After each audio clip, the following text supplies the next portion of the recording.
I wanted the opportunity to turn all of that into something legitimate. By the grace of God, I was able to do so. I went from illegitimate to legitimate at a high level. I've been able to hold on to it for decades. I am, at least in my opinion, a true success story.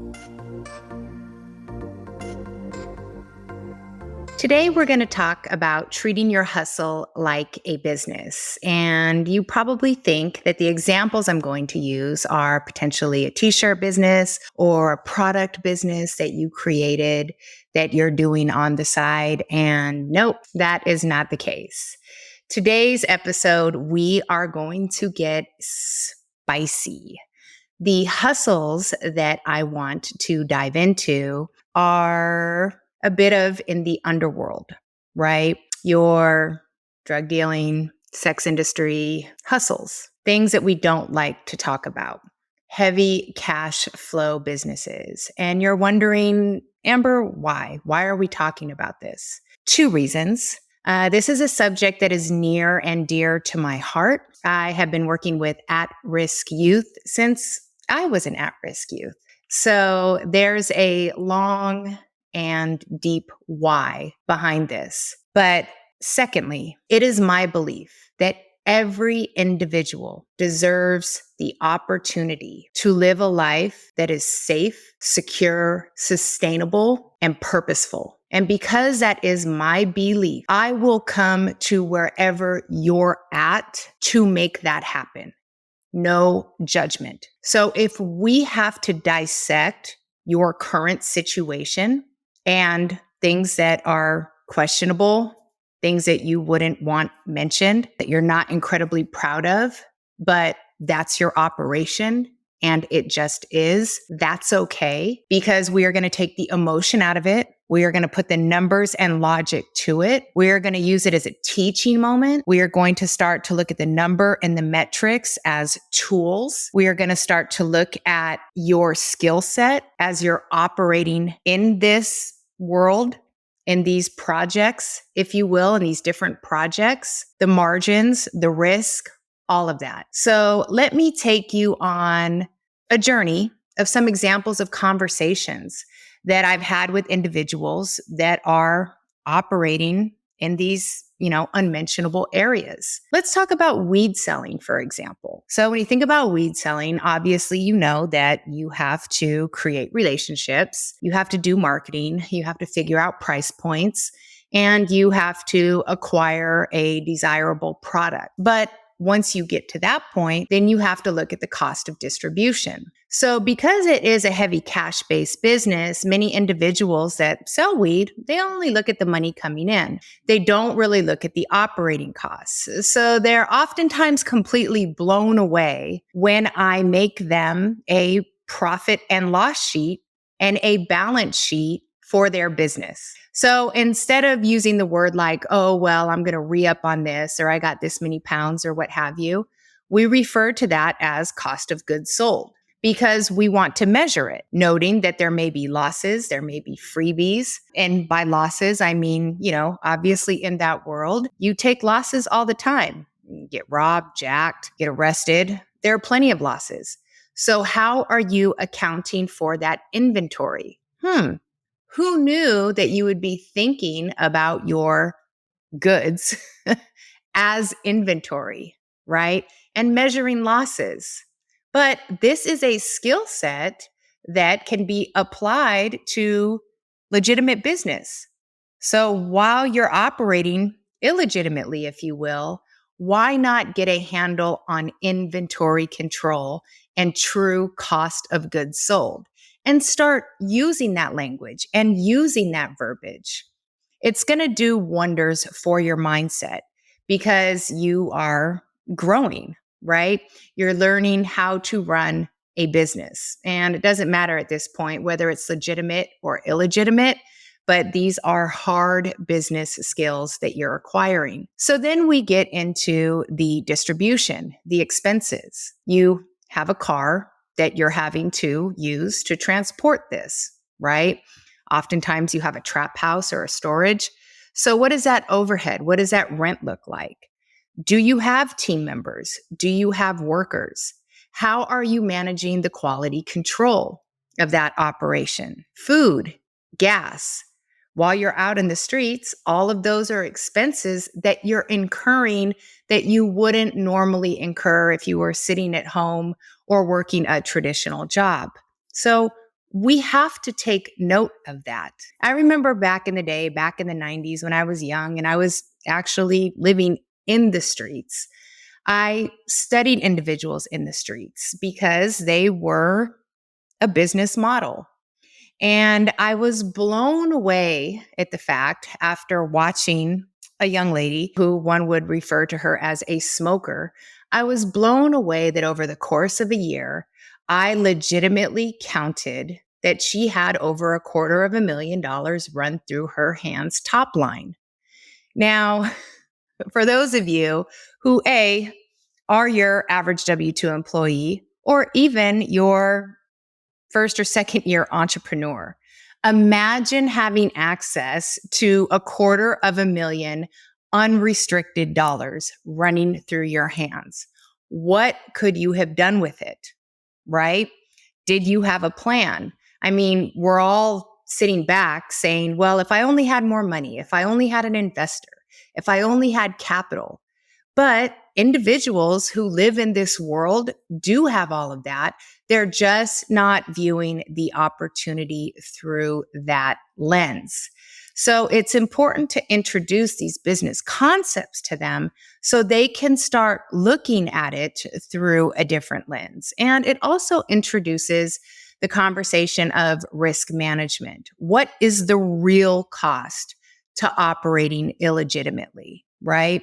Is it time away from your family?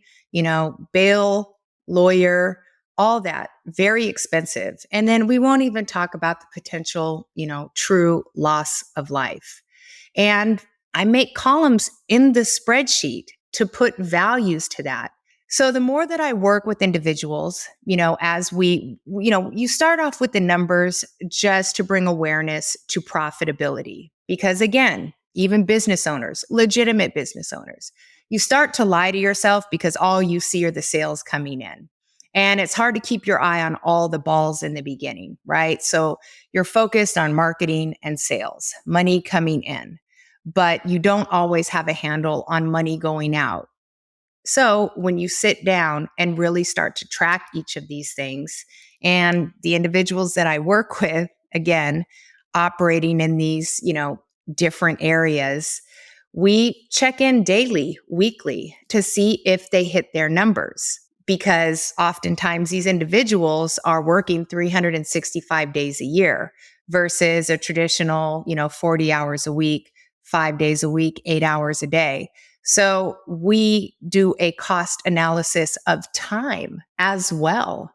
Because for people who, let's say, for instance, in a day, do $700 in sales, $1,200 in sales, right? But at what cost? Was it 10 hours? Was it 11 hours? And then once we start to deduct the, trap houses, the losses, the additional costs, what was your net profit? And when we get into the nitty gritty with the numbers, they start to go, oh, wow, I was bragging to my, my friends, that I had $1,000 day. But after the minus, truth is I was making $18 an hour taking penitentiary chances.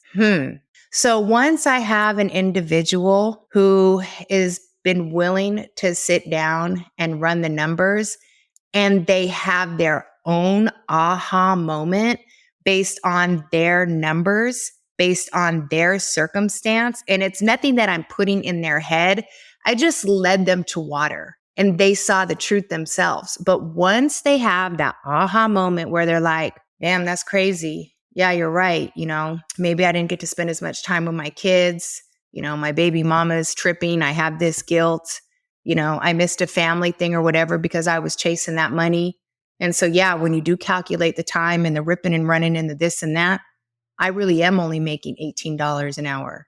Again, taking penitentiary chances. So at that point, they're ready to start flipping the model. They're ready to start turning it into legitimate businesses because I have their attention. And they're not intimidated because they've been speaking in business terms and in financial terms. So now when I start to introduce unsexy businesses, whether it be trucking, waste management, housekeeping, etc., all of these businesses have the capacity, if run properly with low overhead and low investment, can take an individual to 6 figures a year in their pocket, not taking penitentiary chances, safe, sustainable, respectable, creating purpose, creating relationships, creating legacy. So I wanted to share this with you because my consulting firm, though, for the most part, my clientele are high net worth, savvy individuals, but we've all started somewhere.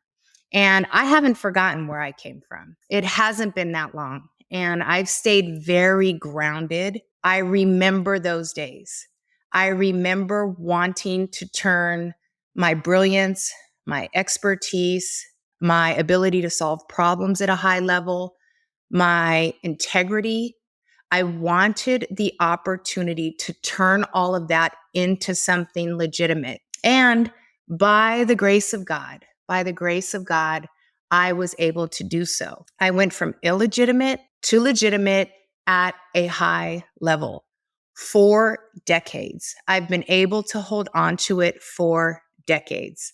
I am, at least in my opinion, a true success story. I am a 3%er in the nation, something that I never thought that I could achieve. But many of those skills and the fortitude, sticking to it came from those beginning days, those hard days where it wasn't easy, where I was ashamed, where I had to figure out a lot on my own because I had isolated myself, because I had made many, many choices that definitely weren't welcomed by society. And there were a few times where it was touch and go. But coming out on the other side and having figured it out and having built something safe, sustainable, legitimate, something that I'm proud of, something that is purposeful, it has been my vow to share those beginning lessons,